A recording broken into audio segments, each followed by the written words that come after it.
Yo, it's Derek. I typically don't like to say things that date these videos, but with the holiday seasons being upon us, I feel like playing a more relaxing game to get nice and cozy with. Whether or not you celebrate any holidays around this time, I hope you can find a little comfort in Tall Trails. Being by far the most niche game I've played on this channel so far, Tall Trails is a game where you play as Alp, a golem who washed up on shore one day in the ripe year of 3,600,243. Every golem is supposed to have a purpose for this big plan proposed by the sorcerer who created them all, but Alp's a little unique. He doesn't seem to know his purpose. But I know mine, and that is to get every achievement that Tall Trails has to offer. Now that you get a gist of what's going on, how about we try to figure out Alp's whole deal? I already explained the intro to the game, so skipping straight to the gameplay, I'm instantly greeted by the Grand Wizard's mighty tower, as well as one of the most important golems this world has to offer, Cup. He seems pretty desperate for some clay to eat, so out of the goodness of my heart, I'll leave him and climb the tallest mountain on this island for fun. Fortunately for the both of us, a mechanism at the peak gives me some delicious, succulent clay for my best friend Cup. Now that he's awake, I can just stroll into the wizard's tower to be given a purpose, and the tower's out of clay. Cup must have been out for a long time if there's no clay in any of the reserves, so it is now Alp's job to collect enough clay to get this whole system back up and running, so he can be given a purpose by the sorcerer and the big man's 3,000,000 year plan can finally come to be. Or it can at least be a few million years closer to happening, who knows at this point. Bringing this adventure to the first level, I think I should explain the gameplay a little bit. You run around with a big old boot on your back, and in each level, as established, collect clay similarly to stars or moons from Mario. This boot that Alp has been blessed with is the soul of the gameplay. I can pick up different items and use them to propel myself upwards. Simple enough, but some items have specific quirks to them. Sunflowers can be used many times, but propel you very lightly, frogs give you more powerful jumps, starfish make you speed through the water at speeds no golem can even begin to fathom. Point is, we're working with something I love in games that can actually pull it off. A simple but wonderfully executed gimmick. Everyone loves a good callback, so neon white soul cards are another great example of this. I already talked about that game enough though, so let's move on. The two most essential points of interest on any given island are the highest point on the island, as we've already learned, and the local campsite. Each campsite has other golems to chat with, including that Cup fella in the shop run by Pesto and Oswald. Even 3,000,000 years in the future, capitalism reigns supreme, so Alp's gotta go get some cash before he can think much about their goods. That brings me to yet another smaller landmark to look out for, pinwheels. Outside of a bonus reward for activating 4 of them, each pinwheel just gives me some cash to spend at seemingly the only store in existence for goods such as a hat, a different boot that serves as an exclusively cosmetic item, and some glazes to recolor our little golem here, and finally I get my first achievement for having some fresh cosmetics on. Alp looks ready to take on the world. Not quite ready to figure out how to get this one pinwheel though. I think I've spent enough time in the first world though, so I'll just feed Cup the last of the clay from this portion, get some rewards he literally coughs up, and oh boy what a climb. Fear not though. Between the boot that Alp bears and my indomitable gaming prowess, getting to the top of this very structurally sound tower is a breeze, and oh wow what a guy. This big-headed yet ironically humble dude here is Braino, one of the 3 great golems meant to play a big role in the big plan. Braino was meant to coordinate it, but he started picking up too many bad vibes because of self-doubt. It's alright, big guy. Alp is here to help out, so onward to the second great golem. The first thing I want to talk about in the second set of islands is a fellow who just goes by Lil Pilot. He poses a simple challenge. Race against him to a finish line across some water and over a hill. He may be the fastest blimper in the world, but I'm no blimper. Aside from my first attempt where I look like a stumbling infant, I sweep this guy twice in a row and am rewarded with not just clay, but a nifty little badge. I've been collecting a few of these since World 1, but I wanted to talk about them now. Badges are useful little trinkets I can equip that give me different bonuses. Mr. Speedster here gave me one of my favorites, the Sneaker Badge. Before any upgrades, this badge lets me run 20% faster. A little boost like this is just what I need to squeeze out a third win against this racer, snagging me another achievement and a new cosmetic to give Alp some more style. How devious. I'd love to win against this fella more to see what I could get, but he may actually be the fastest blimper in the world. He's beating me like an egg right now, dude. To get my spirits back up, how about I take a trip to, Human Mountain? Yeah, Human Mountain. Being one of the only good ice or generally snowy levels done well in a video game, the main gimmick here is that any little bit of snow can be used as fuel for your boot. As if that wasn't forgiving enough, there's these neat little ice platforms that make climbing even more straightforward, as long as you don't hit them too hard. Oh god, no, they're in the trees. I gotta get out of here! Oh, never mind. They gave me clay, so they're actually kinda chill. Chill. Right before restoring the second clay reserve, I can visit Kupre Mountain, my favorite level so far, for a couple of reasons. For one, the spiders dangling around really make you feel like Spider-Man. And there's also this dubious little creature getting up to mischief. This is actually pretty alright for me. If I play the floor is lava, but the floor is literally lava because the powers its devil wields are beyond my understanding, and make my way 150 meters away, I can get some clay. Great, wonderful, joyous even. This little devil fails to realize that I've been scientifically engineered to be freaking fantastic in any and all video games, so I absolutely shatter that and soar over 1,000 meters. I get the clay, some cash, a couple of eyeballs, but most notably I get an achievement for my troubles. Shortly after, I also stumble upon my 10th pinwheel for yet another. I feed Cup the last of the world's clay and onward to help the second great golem from whatever troubles him. Another face that only a mother could love, huh? Lobo's big role is to interpret the will of the sorcerer, but the big man's been MIA for so long that he can't really do that if the magical man in the tower won't do his part of the deal. I'm thinking I want to have some strong words with this sorcerer fella. Before I can, there's one more world's worth of clay and a great golem to save.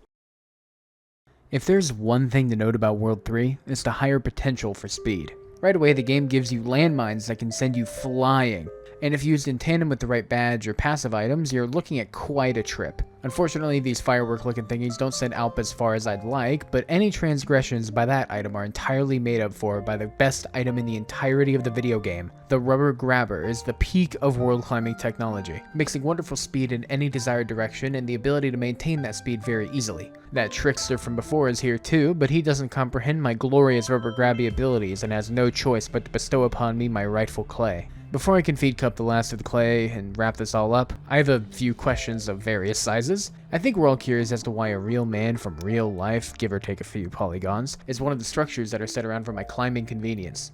The obvious step here is to ask the developer who the guy is. So I did.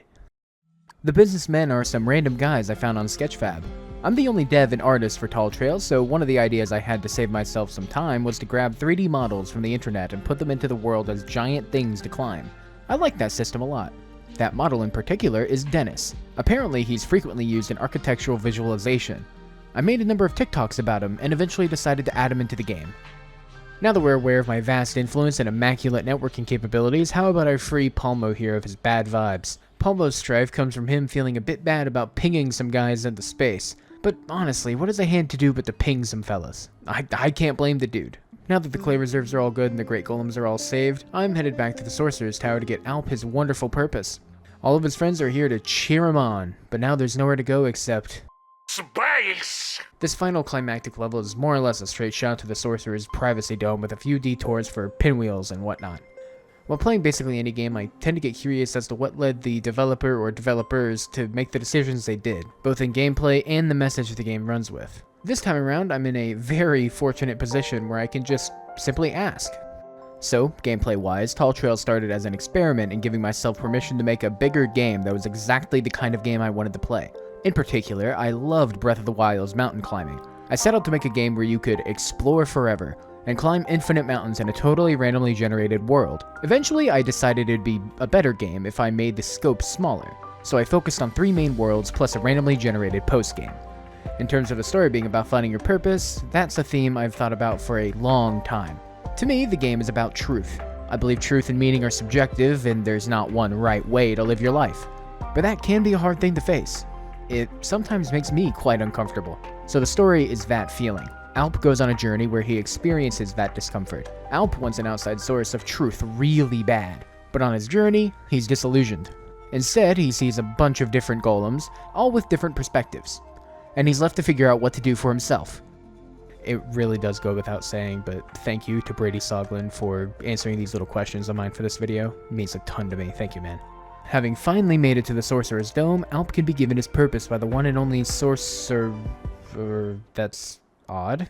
The sorcerer just left behind a message for anyone who tries to find him, and if that wasn't enough of a failsafe, he also left behind an awesome purpose machine, so a little purposeless golem like Alp can be led to greatness. Oh boy, I wonder what he'll get.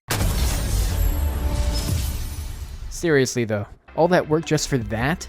Alp just decides to deny it, and I really don't blame him. Back at the base of the tower, all of Alp's friends are waiting to hear about this newly given purpose, but who needs one with friends like these anyway? Cup reworks the party to be a celebration of Alp's whole deal rather than Alp being given a purpose, and I'm even given a rad little hat to celebrate. Now I can blow out the candle on Alp's cake and officially end the game. I could go on a bit about how, after letting Tall Trails really set in, I can really appreciate and personally learn from the experience as a whole, but I didn't promise a heart-to-heart. I promised to get every achievement, and I've still got a couple to go through.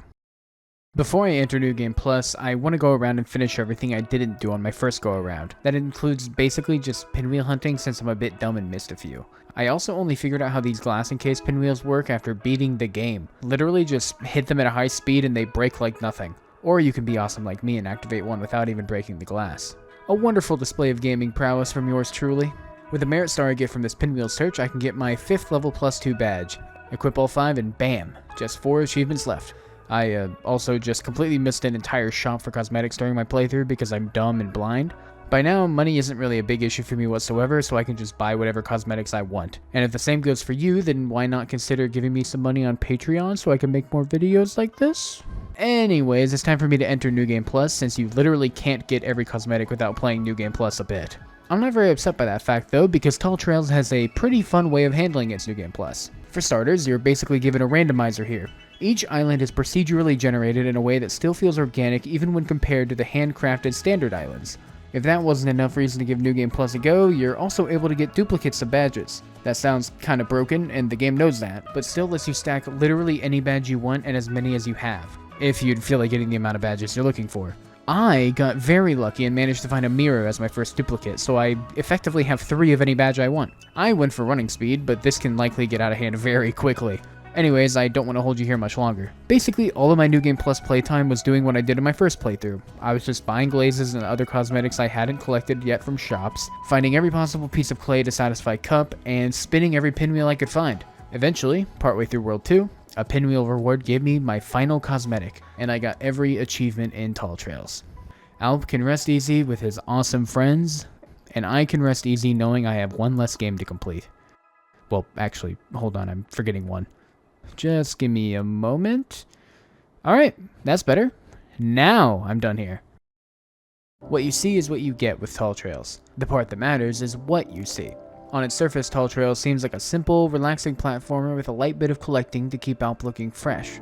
That's all entirely true, but how ridiculous that platformer can become at a point is up to you. Same goes for the message the game's trying to send. You know, living for yourself and doing what you love. Useless crap like that. Or whatever else you may personally gain from all of this. I can already see myself coming back to Tall Trails just maybe to do some light speedrunning, but I've also said that for quite a few games in the past, so we'll see how that holds up. For now though, I'm satisfied with where I've gone, the collection I've built, the friends I've made, the achievements I've achieved. My point is, buy Tall Trails. Get as broken as you want or take it as nice and easy as you'd like. Either way, you'll have a nice time like I did. I don't know what else I can really say right now, but I did have one last question for Mr. Soglin.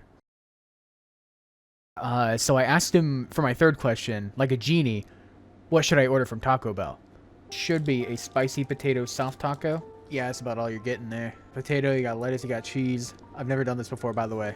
Wait, I haven't done this yet. Wait, I'm so excited. The audio sync. Yeah, I can do that. Wait, hold on, one more time. Yes, I can do that now. Okay. Should have went light on lettuce because I'm not a big fan, but you know what? That's what he told me to get, and he didn't tell me to go light lettuce, so let's see here. Starting off. I don't know why I'm blurry. Hey, camera. Camera, come on now. Come on, camera. Come on. Well, I guess we're going to get a censored version. Oh. Yeah. It's basically exactly what you would expect. A little bit too much lettuce for my liking. But, you know. I'll finish it up in a minute. Also, please ignore the desk mat mess that I have going on here. Aside from the cheese, the main course. The main course. We have a black bean crunch wrap supreme with potatoes. Get some sound on that. Like that sound?